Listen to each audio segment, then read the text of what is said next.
Sekarang kita bahas tentang adab dalam berzikir pagi dan petang. Ada adab-adab. Yang pertama, hendaknya kita tidak membaca zikir pagi petang kecuali yang sahih. Kecuali yang sahih. Ada beberapa zikir pagi petang diperselisihkan. Sebagian ulama mensahihkan, Syekh Albani mendhaifkan, Syekh Albani mensahihkan, sebagian ulama mendhaifkan, ya. Kita perlu memilah-milih tatkala itu. Ya. Usahakan kita berzikir dengan yang jelas-jelas sahih atau disepakati kesahihannya. Atau kalau khilaf Anda menilai mana yang lebih kuat. Kalau Anda nilai itu lebih kuat, ya silakan diamalkan. Tapi jangan berzikir pagi petang dengan zikir-zikir yang dhaif, ya. Karena tidak datang dari Nabi sallallahu alaihi wasallam. Yang kedua, hendaknya membacanya dengan penuh penghayatan. Ini yang saya bilang agak kurang di buku-buku yang dibagi rata-rata atau ditulis, tidak disertakan makna dari kandungan doa tersebut. Seperti kandungan doa Sayyidul Istighfar, itu kandungannya apa? Dan itu kandungannya bagus-bagus. Subhanallah itu maknanya apa? Ya. Subhanallah wa bihamdihi adada khalqihi wa ridha nafsihi wa zinata arsyihi min kalimatihi, itu maksudnya apa? Sehingga sebagian orang baca tanpa mengerti apa maksudnya, ya. Maka perlu untuk dipahami maksud dari zikir-zikir tersebut, ya. Meskipun secara singkat, agar tatkala kita membacanya kita bisa lebih konsentrasi, ya. Saya alhamdulillah sudah nulis tentang ini, tentang masalah makna kandungan dari zikir pagi petang, dan insyaallah terbit ya tidak lama lagi, ya. Tapi intinya ini penting agar kita bisa mengerti tentang kandungan zikir tersebut. Kalau kita sudah mengerti, ya sudah, kita baca sekali saja dengan baik, sudah ngerti, sudah masuk dalam ilmu kita, maka kita berzikir dengan penuh penghayatan. Al-Qurtubi berkata, "Innama yahsulu thawabul jasimu liman qama bihaqqi hadhil kalimat fastahdhara ma'aniyaha biqalbihi wa ta'ammalaha bifahmihi." Hanyalah seorang mendapatkan pahala besar dari berzikir, dia hanya peroleh pahala yang besar bagi orang yang berzikir dengan kalimat-kalimat ini sambil dia menghadirkan makna dan kandungan dari zikir-zikir tersebut, sambil dia merenungkan kandungan dari makna zikir tersebut. Maka seorang hanya berzikir hanya terlepas dari lisannya, berbeda dengan orang yang berzikir sambil dia renungkan. Sambil dia renungkan maknanya, pahalanya lebih besar. Maka seorang berusaha mengerti apa makna dari zikir pagi dan petang.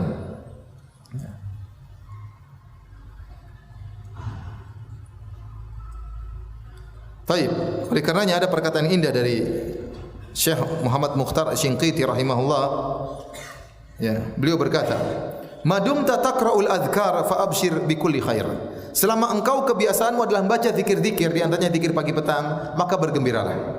Hatta walau asabatka musibatun, meskipun kau terkena musibah. Fa inna Allah yukhrijuka min dhiqiha wa balaiha wa karbiha bimathaqil hasanat lati lam takhtur ala balik. Maka kalau kau terjebak dalam musibah, sementara kau suka berzikir kepada Allah di antaranya zikir pagi petang, maka Allah akan keluarkan kau dari kesulitan musibah tersebut, karena begitu banyak pahala yang kau raih dengan zikir-zikir yang selalu kau lantunkan. Ma hafadha 'abdun 'alal adhkar illa syarahallahu sadruh. Kata beliau, tidak ada seorang pun yang senantiasa kontinu berzikir kepada Allah kecuali Allah akan lapangkan dadanya. Wallahi alladzi la ilaha illahu la tajidu ahadan makruban wala mankuban wala dhaqat alaihi dunya bihumumihi wa humumi ahlihi wa waladihi wa lazimal adhkar sabah wal masa illa la ja'alallahu lahu min baini atbaqid dunya farajan wa makhrajan. Kata beliau, demi Allah yang tidak ada sembahan yang berhak disembah kecuali Allah, tidak kau mendapati seorang pun dalam terkena musibah, dalam kondisi kesulitan, dunia terasa sempit baginya, disibukkan dengan urusan dirinya, urusan istrinya, urusan anak-anaknya, kebutuhan istrinya, kebutuhan anak-anaknya, tetapi dia senantiasa melazimi zikir pagi dan zikir petang, kecuali Allah akan memberikan dia jalan keluar dan solusi. Jadi kalau orang sudah biasa terbiasa berzikir zikir pagi dan petang, insya-Allah masalah bisa dia hadapi dengan baik. Baik, kita lanjutkan. Seorang berusaha berzikir dengan menghadirkan dalam dirinya bahwasanya dia butuh dengan Allah Subhanahu wa taala, bukan hanya sekedar dia ucapkan. Karena banyak dari zikir-zikir tersebut isinya doa, isinya sanjungan dan doa. maka seakan-akan dia berdoa kepada Allah Subhanahu wa taala. Dan doa butuh kehadiran hati. Maka dia baca zikir tersebut sambil menghadirkan dirinya sangat butuh kepada Allah Subhanahu wa taala. Kemudian zikir pagi petang hendaknya dibaca semuanya, jangan sebagiannya. Tetapi jika seorang tidak punya waktu, waktunya cuma sedikit, dia boleh baca sebagiannya, tidak harus seluruhnya. Kalau dia bisa baca seluruhnya, maka itu yang terbaik. Kalau tidak bisa, semampunya dia baca. Ya, karena asalnya baca zikir pagi petang hukumnya sunnah. Kemudian sunnahnya seorang baca zikir pagi petang dengan suara yang lirih, tidak perlu dia keras-keraskan. Berdasarkan firman Allah Subhanahu wa taala, "Ud'u rabbakum tadarruan wa khufyah, innahu la yuhibbul mu'tadin." Berdoalah kepada Allah Subhanahu wa taala dengan penuh ketundukan dengan suara yang lirih. Sungguhnya Allah tidak suka dengan orang-orang yang berlebih-lebihan. Ya. Dari sini kita tahu zikir pagi petang tidak disyariatkan berjamaah, tidak perlu berjamaah rame-rame membaca zikir apa? Pagi petang. Tidak pernah dicontohkan oleh Nabi dan tidak pernah dicontohkan oleh para sahabat. Masing-masing berzikir sendiri-sendiri. Ustaz, saya tidak bisa, maka saya perlu diajari. Enggak apa-apa. Berjamaah sesekali untuk diajari. Tapi kalau sudah bisa, maka berzikir sendiri-sendiri. Kemudian Ustaz, saya tidak bisa zikir pagi petang, tapi saya dengar teman saya berzikir pagi petang, saya dengar dengan saksama. Apakah saya dianggap zikir pagi petang? Jawabannya belum. Kau cuma mendengarkan zikir pagi petang. Belum berzikir pagi dan petang. Kemudian tidak disyariatkan berzikir pagi petang dengan mengangkat tangan. Meskipun di antara zikir-zikir tersebut ada isinya doa. Kenapa? Karena Nabi tidak pernah berzikir pagi petang dengan mengangkat apa? Tangan. Maka meskipun isinya doa, tetap saja kita berzikir dengan zikir biasa. Tidak harus berzikir pagi petang dalam kondisi suci. Benar kalau anda berwudu, berzikir pagi petang lebih afdal. Tetapi kalau anda tidak berwudu, maka tidak jadi masalah. Bahkan dalam kondisi junub boleh berzikir pagi dan petang. Karena dalam hadis Aisyah berkata, "Kana Nabi sallallahu alaihi wasallam yadhkurullaha ala kulli ahyanihi." Rasulullah sallallahu berzikir kepada Allah dalam segala kondisinya. Kata Aisyah dalam segala kondisinya berarti umum, baik dalam kondisi bersuci atau dalam kondisi apa? Junub, beliau senantiasa berzikir kepada Allah Subhanahu wa taala. Hanya saja khilaf di kalangan para ulama. Kalau zikir tersebut ada ayat-ayat Al-Qur'annya. Contoh di antara zikir pagi petang ada ayat kursi. Ada qul huwallahu ahad, ada qul a'udzu birabbil falaq, ada qul a'udzu birabbin nas. Apakah orang yang junub boleh berzikir pagi petang dengan membaca ayat-ayat Al-Qur'an tersebut? Maka ini ada khilaf di kalangan para ulama. Adapun yang bukan ayat-ayat Al-Qur'an maka tidak mengapa meskipun junub. Seperti bismillahilladzi la yadhurru ma'asmihi syai'un fil ardi wala fis sama. Ini boleh dalam kondisi apa? Junub. A'udzu bikalimatillahi tammati. Ya, dan seterusnya ini juga boleh baca dalam kondisi junub karena bukan ayat Al-Qur'an. Yang khilaf di kalangan para ulama, tatkala kita junub, kita ingin zikir pagi petang, boleh enggak baca ayat kursi? Bolehkah baca qul huwallahu ahad 3 kali, qul a'udzu birabbil falaq 3 kali, qul a'udzu birabbin nas 3 kali? Maka ada khilaf di kalangan para ulama. Adapun mazhab Malikiyah berpendapat boleh. Mazhab Malikiyah berpendapat boleh karena mereka mengatakan anda membaca ayat-ayat ini bukan dalam rangka tilawah. Yang dilarang adalah membaca Al-Qur'an, bertilawah Al-Qur'an dalam kondisi junub, tetapi anda membaca ayat-ayat ini dalam rangka untuk berzikir, untuk wirid aja. Sebagai zikir pagi petang bukan dalam rangka untuk bertilawah, maka anda tidak buka dengan a'udzubillahi minasyaitonir rajim, bismillahirrahmanirrahim, Allahu la ilaha illa huwal hayyul qayyum, karena anda tidak sedang bertilawah. Faham? Anda tidak buka dengan a'udzubillahi minasyaitonir rajim.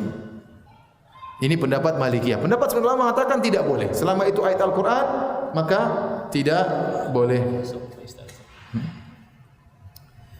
Jadi yang lebih hati-hati untuk ayat Al-Quran tidak usah dibaca tatkala junub. Yang lebih hati-hati. Tapi kalau ada yang baca, kita katakan ada khilaf di kalangan para ulama. Baik, azan Isya nanti kita lanjutkan lagi insyaallah taala. Bismillahirrahmanirrahim. Assalamualaikum warahmatullahi wabarakatuh. Alhamdulillah, salatu wassalamu ala Rasulillah wa ala alihi wa sahbihi wa ala. Kita lanjutkan sedikit lagi tentang fikih zikir pagi dan petang. Jadi telah kita jelaskan bahwasanya orang dalam kondisi tidak bersuci, dalam kondisi junub boleh berzikir pagi dan petang kecuali membaca ayat kursi, qul huwallahu ahad, qul a'udzu birabbil falaq, qul a'udzu birabbin nas. Makin ada khilaf di kalangan para ulama. Karena dia termasuk ayat kan Rasulullah SAW melarang orang junub baca Al-Qur'an, ada hadisnya. Maka sebagian ulama seperti ulama Malikiyah berpendapat boleh meskipun junub boleh baca ayat kursi, 3 qul. Kenapa? Karena bacaannya bukan niatnya untuk baca tilawah. Maka tidak dibuka dengan a'udzubillahi minasyaitonirrajim, tetapi kita baca sebagai zikir. Ya, kebetulan zikir tersebut berbentuk ayat-ayat Al-Qur'an. Ya, maka tidak mengapa. Ini pendapat ulama Malikiyah. Sebagian ulama mengatakan tidak boleh karena itu termasuk dari ayat-ayat Al-Qur'an, maka tidak boleh dibaca dengan dalam kondisi junub. Yang lebih hati-hati kita tidak membacanya tatkala kondisi apa? Junub. Tapi kalau ada yang baca maka ini masalah khilafiyah, tidak bisa kita ingkari karena sisi pendalilannya juga kuat. Kemudian berikutnya kalau kita baca zikir pagi petang terkadang ditulis dalam buku-buku, maka tidak mesti berurutan, tidak mesti yang pertama ini, kedua ini, tidak. Yang penting kita semuanya baca, semuanya kebaca. Mana di luar tidak jadi masalah. Kemudian yang terakhir, kalau kita sudah selesai dari zikir pagi maupun zikir petang dan kita masih ingin berzikir lagi, maka boleh berzikir bebas tanpa jumlah tertentu. Mau bertasbih bebas berapa saja, bertahlil bebas berapa saja, bertakbir bebas berapa saja, bertahmid bebas berapa saja, bersolawat kepada Nabi bebas berapa saja, ya, la haula wala quwata illa billah bebas berapa saja, terserah. Dan di antara zikir yang afdal adalah baca Al-Qur'an. Jadi zikir-zikir pagi petang yang rutin, yang sebagaimana diajarkan oleh Nabi SAW. Kalau kita sudah selesai, kita boleh baca Quran, boleh berzikir yang lainnya, terserah tanpa bilangan tertentu. Baik, hadirin hadirat yang dirahmati Allah Subhanahu wa taala, itulah ya fikih tentang zikir pagi dan